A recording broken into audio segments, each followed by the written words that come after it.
One of the things that makes Methodist denominations different and distinct from other Christian denominations is our understanding of grace. To Methodists, we understand that there are three main types of grace. The first of these we call prevenient grace.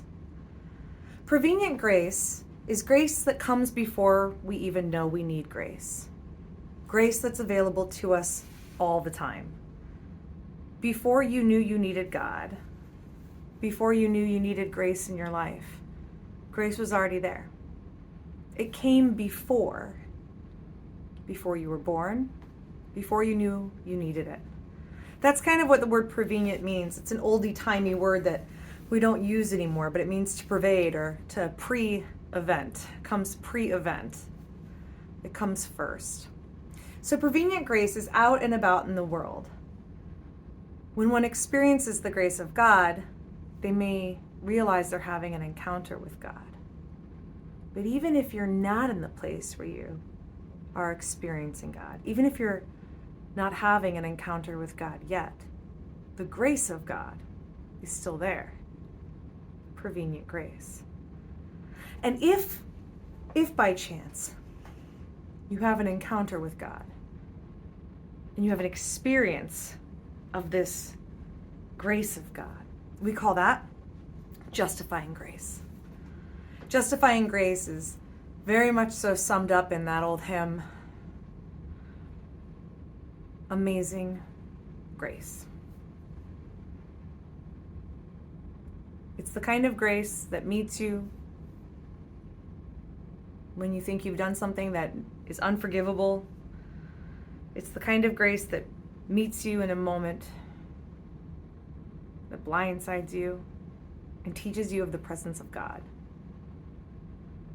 Justifying grace is the grace that shows you and affirms that you are loved by God and you are forgiven. So we have prevenient grace that's always been there, and then you have an experience of this grace, and that's a moment of justification, justifying grace. Some people even have that as the moment where they come to Christ, where they begin to believe in God. And then the strangest thing happens after that. It's something we call sanctifying grace. In sanctifying grace, we get better. We actually learn to sin less. By turning towards the grace of God, we build a relationship with God, and in that relationship, God transforms us.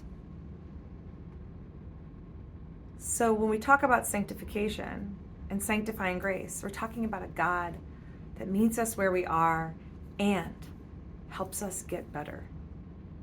Methodists have this crazy idea about something called Christian perfection, that we are actually on our way to perfection, toward perfection, and that Christian perfection might be available in this lifetime.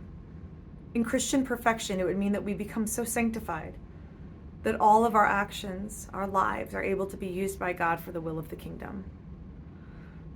This idea isn't accepted by everyone in the Methodist Church. It's a hard one to wrap our brains around, and a hard one for a lot of theologians to agree with and get on board with. But it's there. It's part of being Methodist. It's a distinctly Methodist thing, this understanding of grace, but it's also kind of one of our biggest focuses. And it's one of my favorite things about being Methodist, that we have this idea that this grace of God extends to us all of the time and is always seeking to be in relationship with us and is always working on us. We're not really a fire and brimstone kind of church.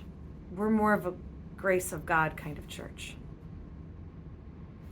Theologians from the past and founders of religion, different Christian denominations, are kind of known for different things. John Calvin is known for certain things. Martin Luther is known for certain things. It's this formation and understanding of grace that John Wesley was known for. John Wesley was one of the three founders of Methodism. One of the other founders was his brother Charles. Charles was a hymn writer and a poet. John was more of a theologian and a preacher. The third founder was their mother, Susanna. And Susanna Wesley had a passion for small groups, for people like you getting together to love each other, to hold each other accountable, to talk about scriptures, and to talk about God. And it's this understanding of grace that set John Wesley's theology apart. It's what he's known for by all theologians and by kind of all Christians who know their stuff. I like that we're part of a denomination that focuses on grace. I like that I'm allowed to believe that the grace of God, that prevenient grace of God, could extend even into the afterlife. It's one of the reasons that not all Methodists believe in hell. It's one of the reasons we have an open table. That means anybody can take communion.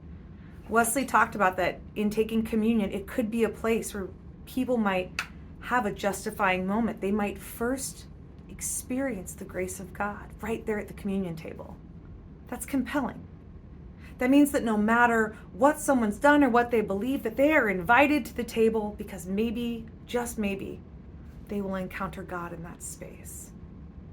The prevenient grace of God extends to all people, all creation across all time.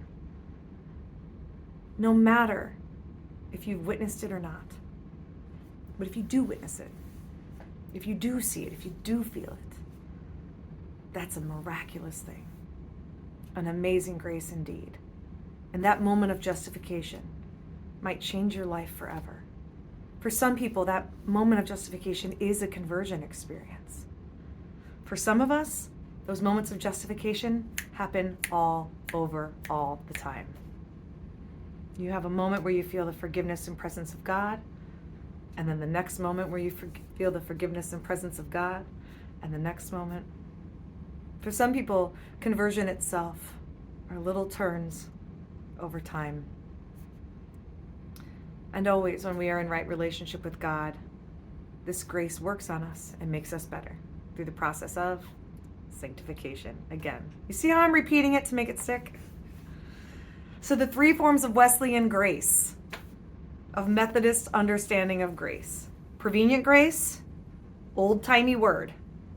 Prevenient grace, the grace that comes before.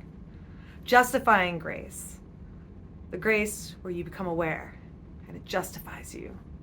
And sanctification, sanctifying grace, the grace that makes you better. Amen.